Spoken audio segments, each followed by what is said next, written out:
Biggest mistakes that people make in social media marketing agencies or running their own SMMAs in 2020 is the following. Now, before I get to that, I will just briefly explain to you guys who I am and what I do. So my name is Boy, and I started my social media marketing agency about 4 months ago, just learning about the social media SMMA industry as a whole. And then I started really executing what I have learned January, so literally 2 weeks ago, and I'm at a point where I feel like I know enough to be able to teach it to other people. Obviously, I don't have any clients myself yet. I've never had a client, but neither do 50% of the people that already teach SMMA anyways, except I'll be super transparent about my information, and also I won't be withholding any information for you guys. Now, in this video, I'll be going over a few mistakes that I see other people in the same position as me making, and what mistakes that I have personally made in the past as well. So yeah, let's get into it. Number one, I have heard many successful agency owners tell me this, and I also completely agree with their reasoning as well. And it's that don't have a business partner when you're starting an agency, because the agency model is a cash cow business. So basically, by having a partner, let's say you start an agency with your friend, right? Now, you're going to have to half the profit straight away after paying your contractors as well. And that just really doesn't work. The only time that I would even consider having a business partner for something like an agency is when, let's say, one person is highly experienced in doing the service delivery aspect, but the other person is highly experienced in sales. Fair enough, start an agency together. Or what the smarter thing would be to do is start your own separate agencies and just become accountability partners to keep everyone on track. Because here's the thing, inevitably one person is going to do more work than the other, and that's going to make the other person who owns the other 50% of the business, just look really bad. And also it's going to create a lot of friction between you guys.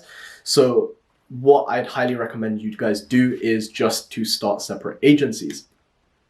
Another thing is, if you start your own agency, you can just start off as a sole trader in the UK at least.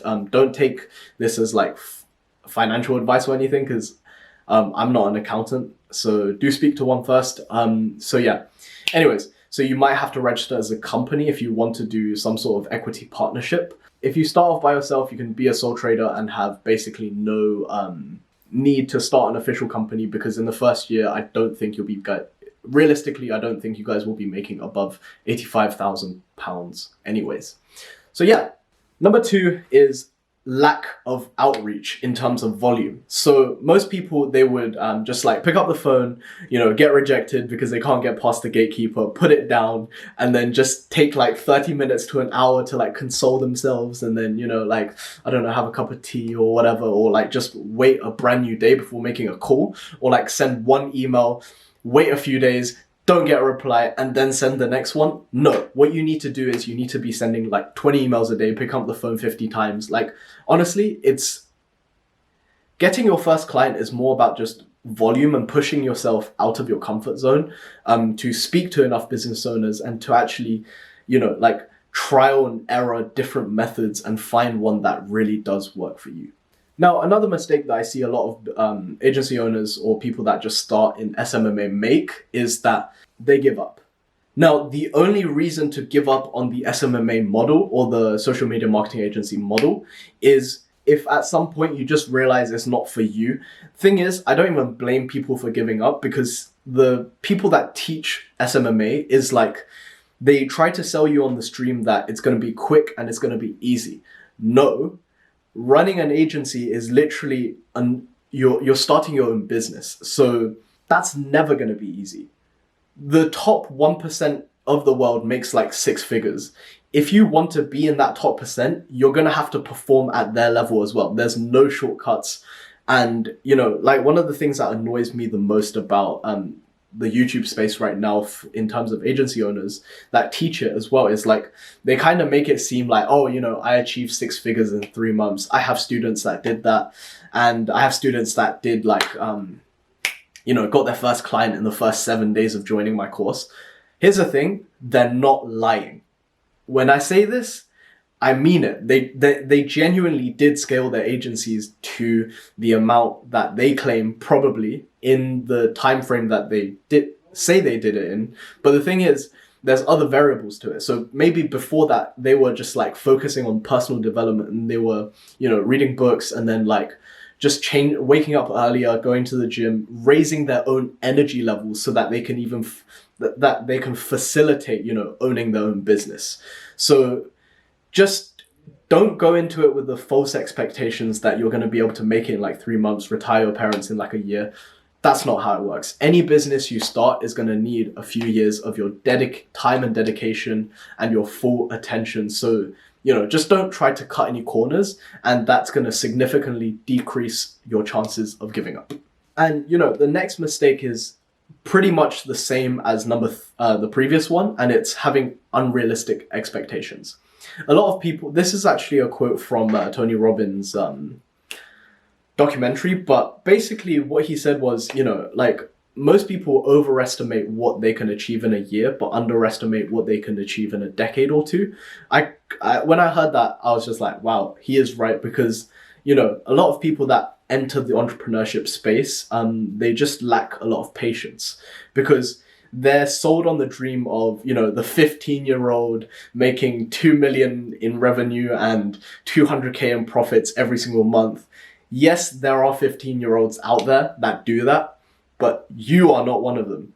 Don't compare yourself to the next man just because he's, flying on a private jet. Literally, there are influencers out there that will go into a private airport just to take pictures and then leave. It's so easy to fake a good lifestyle nowadays. I can even do it with very minimal effort. I've even considered exploring it and just kind of doing it as almost like a 90-day challenge kind of thing. But it's just what ends up happening is you put more effort in creating this fake lifestyle rather than actually building into that lifestyle for yourself. So yeah.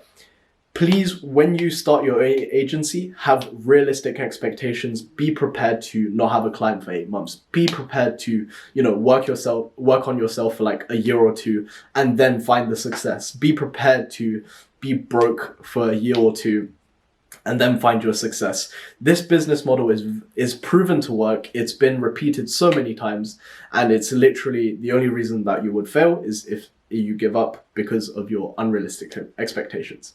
And another one of the biggest mistakes that I see people making in the SMMA space, social media marketing agency space, whatever you want to call it, is that they don't work on themselves. So what I mean by that is if the other aspects of your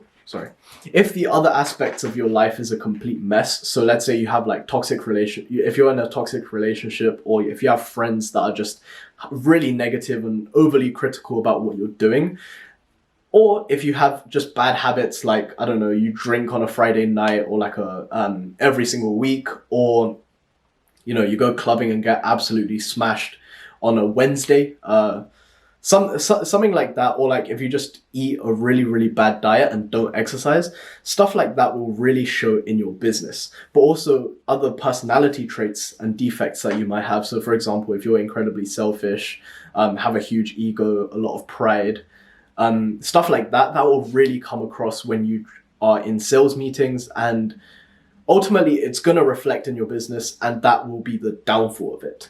So in my opinion, and in a lot of my friends' opinions as well, personal development is almost synonymous with business success, just because those two just kind of go hand in hand, because without being a very secure person yourself, you cannot build a very stable business that is has integrity, and is overall of value to your clients, your customer, your clientele, whatever you want to call it.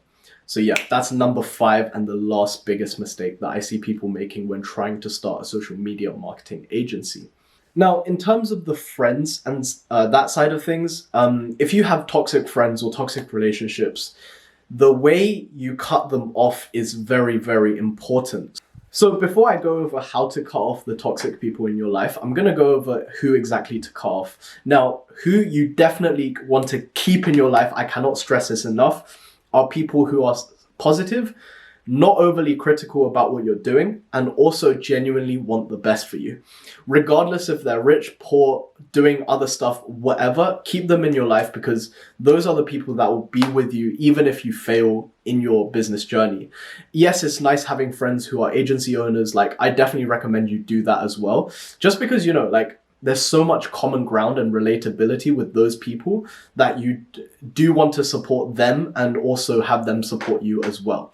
So yeah, definitely keep the people who are positive, even if no matter what they're doing in their lives. Now, the people to cut off are the people that are overly critical or overly pessimistic about what you're doing and just overall show really disdain for the path that you have chosen. The reason I say this is because, like, if someone is overly critical about what you're doing, it's kind of a reflection of how they feel about themselves. And what I tend to find is overly pessimistic and overly critical and negative people are people with their own insecurities that they're trying to deal with themselves. This could even be like a best friend, a family member.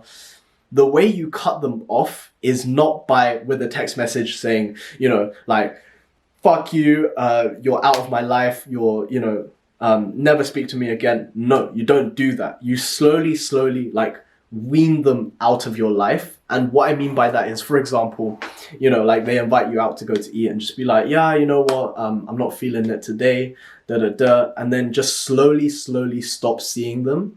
Because here's the thing, if you cut them off at the knees, it's gonna make them resent you, and in the future when you are actually successful, they're gonna be like, oh, that guy left me because they're gonna not think very highly of you. So which is why I strongly recommend you slowly kind of phase them out of your life. Not to say you can't bring them back into your life once you have worked on yourself and are at a place where you feel you're ready to, but just like slowly distance yourself from them. Now, I know some of my friends watch this video and think that's what I'm doing with them.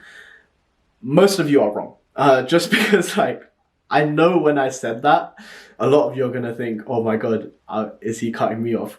No, here's the thing. Like, once you do actually dive into creating your own business, your time is going to be packed and your brain is going to be constantly spinning and working out ways on how to push your own business forward. So I am quite time strapped at the moment, which is why I don't really go out anymore, and I don't really have many friends like that anymore.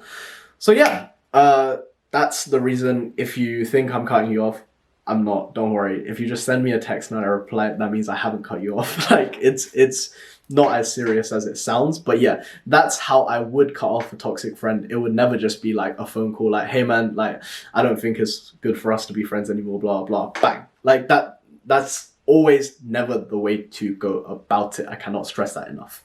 So yeah, along with that though, you need to also be careful of who you let into your life. What I mean by that is, you come across a guy or a girl or whatever, and then, like, they want to be friends with you. Cool, that's completely fine. But here's the thing. Here's the red flags to watch out for. You need to watch out for their intent. If their intent is to, be friends with you but not take it too seriously, or if they don't kind of respect your time, then don't have them as a friend. Or if they're deeply insecure about themselves. Because here's the thing, like, if someone that is deeply insecure is just gonna give you such negative energy, and like, it's not worth actively bring that into your life. That's not to say, if like your friend suddenly develops a mad insecurity or whatever, just cut them off. But like, just be wary of that, of anyone new that you meet, and be careful with who you surround yourself with. So yeah, that would be all for this video about the biggest mistakes that I see other agency owners in the SMMA space make, especially in 2020. And tomorrow's video, I'll be starting to go over how I do my outreach and how I write my emails, create my funnels, etc., etc. Please do subscribe and give this video a like as well if it has helped you. I will be uploading Monday to Friday for the foreseeable future, 6 p.m. UK time every single week about SMMA. So yeah, subscribe for that, and I will see you guys in the next video.